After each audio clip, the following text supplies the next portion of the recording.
When the cool moon of a late 19th century night in France slants across the stone steps of the Pantheon, overgrown with pale green lichen, the air is suffused with a faint scent of amber and the crisp bitterness of night mist. Within a chamber shrouded by heavy, dark velvet curtains, where the distant murmur of the Seine approaches and then vanishes into the dark, a man with a gaze reflecting a profound perception of the world's solitude quietly spreads his empty hands. He is not plotting to conquer social galas. Instead, within his mind, sharpened into an acute instrument by long observation of mathematical beauty, he repeatedly contemplates the universe's philosophical metaphor of chance. This sage has witnessed all the wildest fissions of the classical scientific era known as determinism, yet what he craves most now is to return to that initial primal logic untouched by symbols. He is Henri Poincaré, the last universalist of the scientific world, an intellectual sentinel who chose contemplation at the zenith of honor, exiling himself within the caverns of thought for decades. In later biographies, he is often synonymous with conjectures and equations, yet in life, during these silent nights, he quietly made peace with the sense of marginalization destined to accompany him always. Facing the enigma of the three-body problem and the turmoil on the eve of relativity, he did not choose vociferous defense. Rather, beneath a dying lamp, he mended the ultimate dream within his heart, a dream of order, reality, and redemption. This is a story of how convergence bursts forth with power, and how erudition transforms into nobility. Tonight, amidst the gently flickering firelight and this story you need not strive to remember, let us walk into his true life. Henri Poincaré's beginning lacked the typical clamor of scientific dynasties. Instead, it was a steady undertone woven from rigorous logical constraints and an inviolable family tradition amidst the deep gray shadows of scholars in Nancy.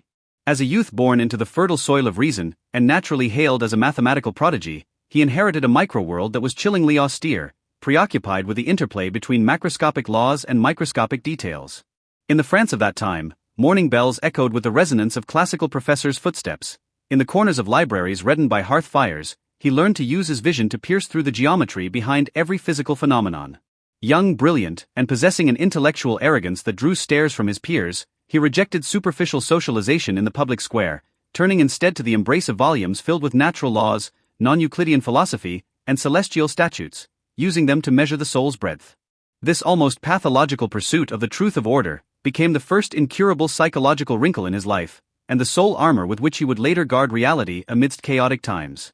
Truth is not maintained by roaring, but is a sacred logic that grows naturally through an utter respect for the laws of nature. If his early self-study was a tempering of will, then his decision to challenge the three-body problem, a puzzle that had baffled humanity for centuries, during a competition celebrating King Oscar II's birthday was the practical validation that pushed Poincaré's intuitive aesthetics to its zenith.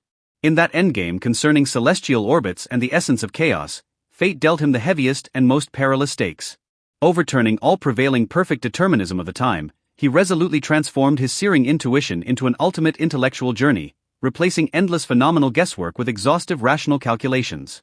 In those deep nights so quiet only the sound of a pen upon paper could be heard, through extremely precise accounting of dynamical systems and homoclinic orbits, he issued silent orders that stabilized the mathematical order. This mode of transition had no gunsmoke, yet amidst an era restless with a shift of scientific paradigms, it forged power into an intellectual long march walking on the edge of conscience.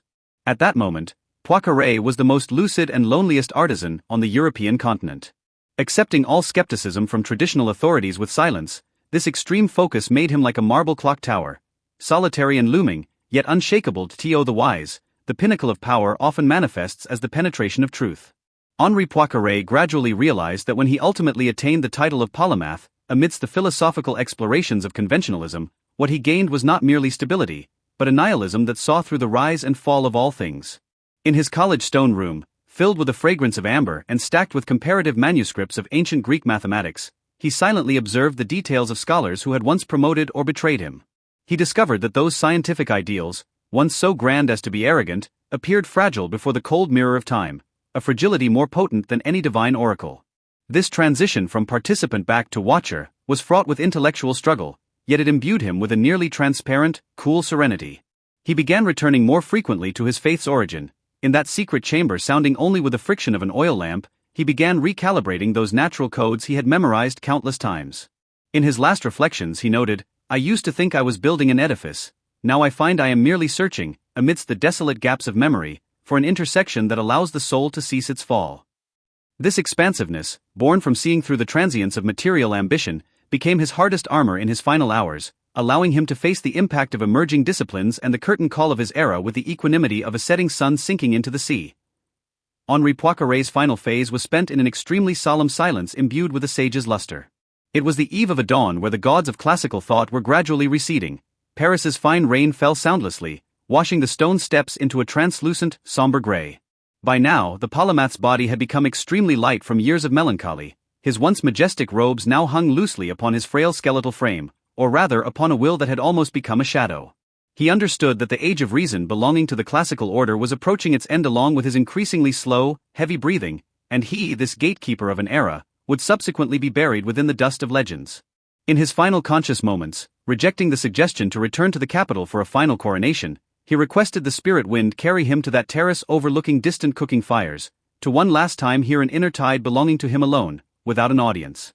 He closed his eyes, and with those hands that had held myriad pen tips and caressed 10,000 star charts, he traced an arc of completeness across his chest for the last time. At that moment, no city bells chimed. The late wind carried away the great hermit's final sigh.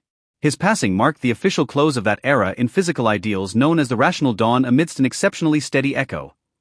Even today, a century after his passing, Henri Poincaré's name remains the sole sanctuary for many insomniac seekers in the deep night. When people gaze upon those iconic, breathtakingly rigorous topological models in modern mathematics museums, it is as if they can still feel an old man whispering by the dying lamp of reason in that damp, ancient night of the past. What he left behind was not a towering pillar of triumph, but a spiritual template for self-restraint and noble departure. He teaches us that even if the entire world besieges you with turmoil, even if your era is destined to collapse, the order of your inner heart is still governed by your perception of truth. He was one of the few who truly transcended appearance and prejudice. Maintaining absolute lucidity within absolute shadows and holding absolute logic amidst absolute temptation. Beneath the ruins of the academy whose edges have been worn smooth by history, he maintains that posture of listening with a tilted head, seemingly still comforting this increasingly restless and anxious world. Poincaré's story thus slowly gathers inward amidst the gradually weakening ripples of chaotic waves. We are accustomed to idolizing heroes who stand on high platforms waving like gods, yet we often overlook the artisans in the corners mending their ideals alone. He was never an opportunist performing for fame, he was an utterly exhausted soul who consistently refused to compromise with mediocrity. He teaches us that no matter how trivial your life may be, no matter your predicament, inner tranquility is your sole and eternal sanctuary. May the serenity and vastness of Henri Poincaré transform into the softest feather in your dreams, carrying you toward that quietest and most boundless shore of the heart. Good night, and may good dreams always be with you.